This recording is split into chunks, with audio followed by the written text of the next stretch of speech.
Alrighty, we're back.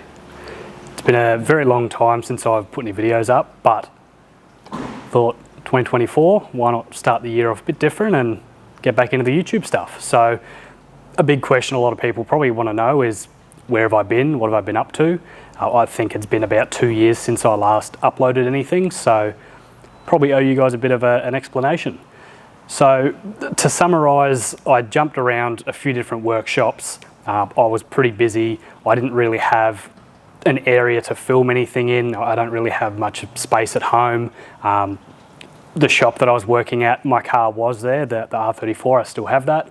I didn't really have the space there to film. A lot of it was a lot of work on the weekend, and I was usually quite busy working on the car. I didn't have time to, set cameras up and make sure, edit videos, all that kind of stuff. I didn't really have time. The car was costing me a lot of money.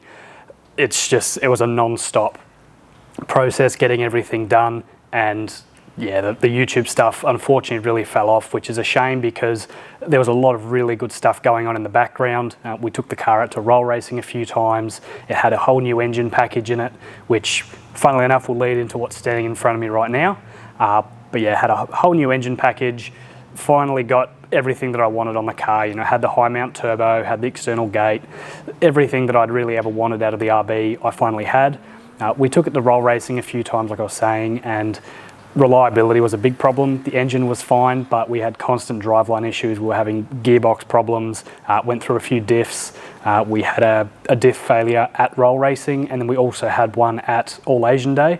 That was our second event. So every time we went to an event, something was breaking. It was costing more and more money. When we compared it to some of our earlier stuff on the channel, when we had the sedan, the 400 horsepower sedan, we went to almost 10 track days a year, never had any issues. It was an awesome setup. Eventually the engine did let go, but it was a stock motor. It lasted for a very long time. I was very impressed with that car.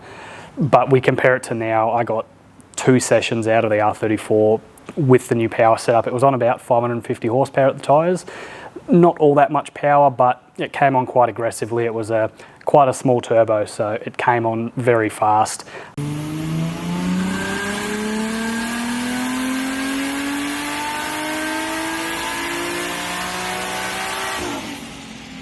Definitely a bit too much for the standard gearbox and diff. So those are issues that we're addressing moving forward, and there's some very exciting news coming for that car that I'll let you guys in on soon.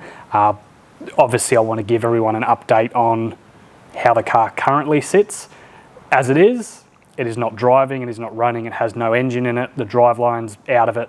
It's essentially back to a rolling shell, and like I was saying, that'll be a completely different video, but I'll address a bit more what's going on there because very, very excited for that. Other news, I now own my own workshop, and I have done for the last 12 months. So start of 2023, I started up my shop, which you can probably see on my shirt here, TJD Automotive. So leading on from what the channel was initially called, it's probably already done by now, but it's going to be rebranded as TJD Automotive. So the YouTube channel will now be purely based on the workshop side of things. So the cars that we're building here at the shop and the stuff that I'm building for myself as more of a workshop car thing, that will all be put on this channel. Importantly now, getting to the main topic of this video, and it is this engine standing in front of me. So this engine here is my engine. This is the engine that came out of my R34. It is an RB25 DET Neo engine. It has got basic kind of rundown. We've got CP pistons. It's been oversized by 0.5 mil. We've got Nitto H-beam rods inside, so bottom end wise, as far as you can really go without a stroker. I guess you could probably put I-beams in it, but the Nitto H-beams, they handle their own, so they've been really, really good. Other basic kind of stuff, we've had the snout extended on the crank, very, very common thing in RBs. It's a common fail point, so we've had that done already, which is awesome. Basic stuff, just looking here, oil restrictors, they've been done. We've got a little restrictor at the front and a blank towards the rear. So little mods that help with the inherent oiling issues that these motors do have. There's a bit of work done to the head to assist with that as well, and we'll get into that a bit later. We've also got ARP main studs, and this engine has been line bored to suit, so it's quite important that's done. When everything gets torqued up, You know, once your crank's in there and you're tightening down your girdle, everything can move a fair bit. So getting that machined once it's all in the right spot is quite important. So that's been done on this engine. As you can probably tell, it's had a coat of black paint. All the Welsh plugs have been replaced, which unfortunately is something that I didn't do when I first did the motor. I really regret it because didn't have any Welsh plug failures or anything like that, but it's something that, looking at the engine, it was quite an expensive engine to build, and it was really disappointing to see that some of these Welsh plugs and, you know, the colour of the block, it was something that I should have done. I don't know why I didn't. It's not like it's an expensive thing to do. I just completely skipped over it, thinking, you know, it'll be fine, let's not worry about it. And yeah, it was something that I really regret. Why is this engine in front of me? Well, I no longer own this engine. This engine has been sold to one of my customers called Matt. Matt has himself an R32 drift car, and it did have an RB20 in it, running a 3071 with 6.3 rear, so not a crazy big turbo, but a nice setup for an RB20. Made about 350 horsepower at the tyres, so quite impressive for an RB20, but it was a standard motor. We hadn't done a head gasket or head studs.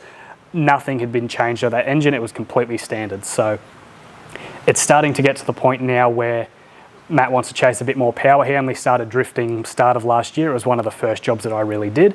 Once he kind of got the hang of it over the last year, he said, look, I need more power. I've got to the point where I'm comfortable with 350. I want more. What can we do? So this came up in a conversation. It worked out well. Timing was very good for everyone. He has bought this engine, and I'll be rebuilding it for him, showing you guys the whole process. I've done a fair few RBs here now, so I thought, why not give you guys a bit of a rundown on what's involved to put one of these back together, or at least how I do it. Everyone's got their own little ways of doing things, but I'll go through my procedure on how I put one of these back together. Hopefully will help some of you guys out there that are doing it yourself. Obviously, if you've got anything like this and you do need a hand with it, or you're looking for someone to, you know, get your car back together or build an engine for you, by all means reach out. You can get in contact with me. Instagram's probably the best place, or I'll also have my contact email down in the comments there, just so if you do want to reach out, you can send me an email, send me a message on Instagram. I'm usually very easy to get a hold of, and I do get back to emails as quick as I possibly can. Usually same day you will get a response. So if you do need anything from me, by all means reach out and I'll be happy to help. So what are we doing with this engine? Not a whole lot. It's going to stay pretty much the same as it currently is. Same piston and rod setup, nothing's going to change in that department. Head's going to stay the same. We're still running the Tomei pond cams. They haven't changed, that's all going to stay the same. Still got valve springs. Essentially everything that was in the engine when I had it is staying that way. Nothing's actually being added into it this time around. Only things that are going to change are the bolt-ons.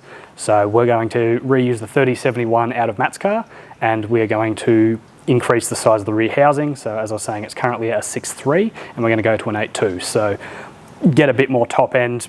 The extra half a litre doesn't sound like much, but when you look at going from 2 to 2.5, it's quite a big jump up there. So turbo is going to be a big thing. Going to make sure that it's ready to work with this engine. Last thing we want is to have a turbo too small, get to the dyno and have issues with back pressure and stuff like that. So decided to avoid those issues now. It's running a Pulsar turbo. The housings are really cheap to buy and super easy to upgrade. So that'll be something that I will show you guys how to do.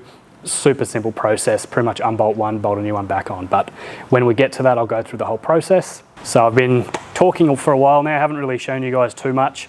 This video isn't going to be about doing too much on the engine.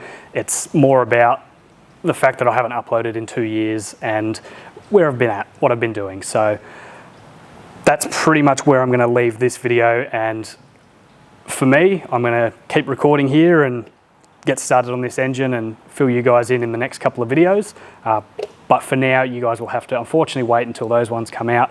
Hopefully the space between the videos won't be too large. I'm going to try and get this stuff edited as quick as I can. Like I was saying, it's been 2 years. It's been a long time since I've edited a video. Definitely a bit out of touch, so it may take me a while to get in the groove again. But anyways, that's where I'm going to leave it at for now. If there's anything you guys want to know about this engine or Matt's car or anything going on there, be sure to leave a comment and I can go over what we're doing there. So hope you guys enjoy this, I guess, little recap, and I will touch base in the next video. Cheers.